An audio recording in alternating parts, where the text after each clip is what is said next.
I don't force my triathletes to do a lot of stroke work. If they don't want to do butterfly, backstroke, that's fine.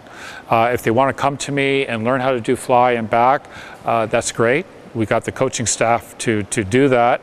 I do throw in a little bit of breaststroke because when the mass starts, when that barbaric thing is happening, a lot of them will go into breaststroke because it's a little more stable stroke.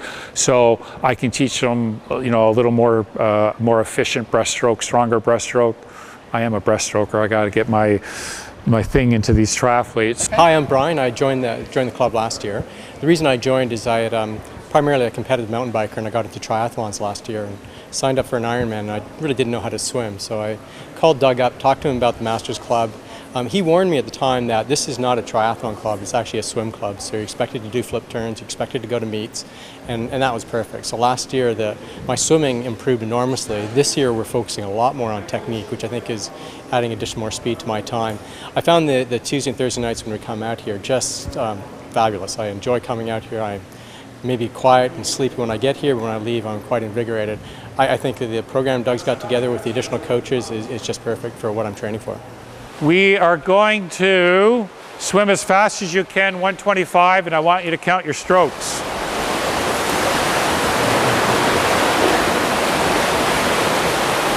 So I want you to take a half a stroke off on this 25 and try to keep that speed. You're all pretty speedy there. So let's take a half a stroke off and see what happens. Most of them will start cheating, and this is good. This is a good cheat. They'll start kicking underwater, coming off the wall, a little more streamlined, and this is what we want. So we're kind of conning them here into something. A lot of them will hold their breath a little while longer and get in there, or they'll come into the wall and they'll stretch it out to reach for the wall, which is what we want when we finish. So this is a great technique to get that stroke count down without them realizing it.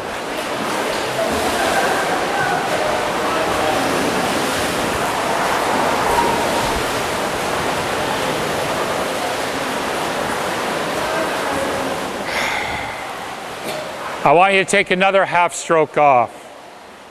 So now we're going one full stroke or one full stroke cycle. Triathletes love little games like this. And when you tell them, like you kind of go, oh, this is what I'm doing, they all get excited. They just like this stuff. So, and it's also just good for shaking it up and creating a good atmosphere. Fast tempo swim. So give me 125 with a fast tempo. All right? Now, why I've said this, tempo pacing on their bike, tempo pacing on their running, tempo this, and so why not talk on their level and bring it down to tempo in the pool, which basically translates to swim your butt off.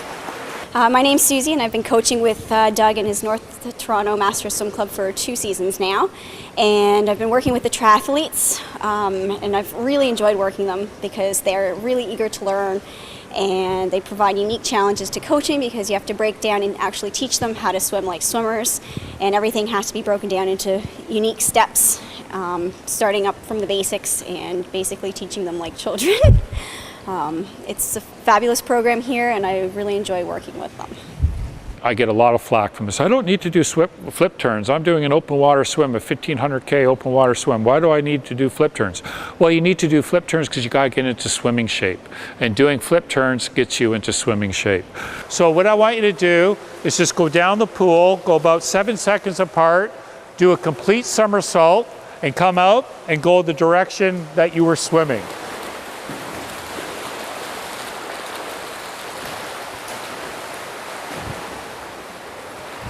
Do a couple of them, then I go do a somersault off the wall, push off the wall on your back. Most of them can do that. Then we start pushing off the wall on your back, getting into freestyle. So again, it's just breaking it down really simplistic for them and letting them work with it and then bringing it forward into what you want. One of the things that I truly believe as a coach is when you have triathletes, you do not let them into the pool and start throwing 400s at them or 200s right off the bat. We have been progressing from 50s to 100s, a couple weeks later to 150s and 200s because we're stressing technique, technique, technique. Because once you get them in there, they just want to get in and they just think they got to swim 500 straight. That's not what I'm about. I want to get them to get stroke technique, and then we can get up to 500 or 400 at a time with total efficiency. So the next set's like a pyramid, and hopefully they can keep their stroke together. Let's find out. Alrighty. So we're going to do a 50, 100, a 200, and we're going to venture into 250 tonight, and we venture into a 300. Ready, go. You get these A-type personalities in here, and it can be challenging sometimes. And you have to be gentle, but firm.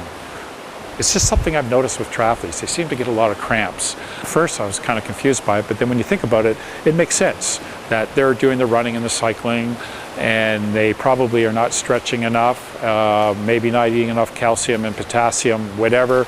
Some of them get really ticked off about it because they can't swim. All right, but I just try to be positive, tell them maybe you should stretch out a little. I find that for some reason it seems to happen with their ankles and feet, but that makes sense with the swimming and the running. They're kind of two opposing forces on your feet. There's always room in a workout for technique.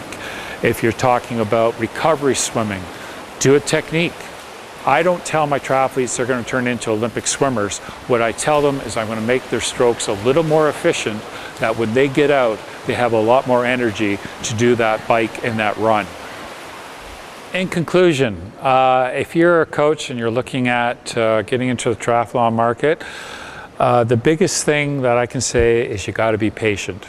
But remember, they're coming to you because you're the swim coach, you're the expert, you're the facilitator, and like I said earlier, you just have to have a different mindset with triathletes. There are a few coaches that I know of that have had a great success with triathletes in Canada, with masters. I'm not the only one, and I certainly can learn more. As I said to you earlier before, it was a learning experience for me, and I've shared it with my coaches. And I mean, I have 3 coaches that were on the Canadian Olympic team. They're phenomenal swimmers, and we've talked about this, and they're like, wow, we got to come down a few levels, and you do. And the best thing about this, you're not working with a bunch of people that are not unappreciative. Triathletes are great. I love taking triathletes to a swim meet for the very first time. They're up on the blocks, they're shaking, the club's behind them, they race, they have it in their blood, they do well. And I think it just, from a coach, you're just opening yourself into a whole new world that is a great world to get into. So good luck. One of the things that I emphasize when we warm down is also practicing technique. If they can do it when they're warming down and they're exhausted, when they come forward and next time you're in the pool, it will pay off in spades for them. Dug out.